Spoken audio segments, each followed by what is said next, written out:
Hi అండి, ఈ రోజైతే నేను మధ్యాహ్నం అయితే పప్పు పాలకూర చేస్తున్నాను. తాలింపు ఎలా పెట్టుకోవాలో చూపిస్తున్నాను. స్టవ్ మీద అయితే గిన్నె పెట్టుకున్నాను, ఆయిల్ వేసుకుంటున్నాను. అయితే ఇప్పుడు ఆవాలు చిటపటలాడితేనే బాగుంటాయి. జీలకర్ర, తర్వాత ఉల్లిపాయలు, ఇప్పుడు కొంచెం పచ్చిమిరపకాయలు, ఎండుమిరపకాయలు, ఇప్పుడు వెల్లుల్లి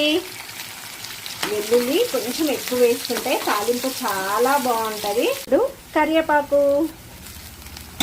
ఇంగువ వేసుకుంటే తాలింపులో చాలా బాగుంటుంది. నేనైతే పాలకూర పప్పు అయితే ఈ విధంగా తాలింపు చేశానండి. ఫ్రై అయిపోయినాయి తాలింపు మొత్తము. ఇప్పుడు పప్పులోకి వేసుకుందాము. తాలింపు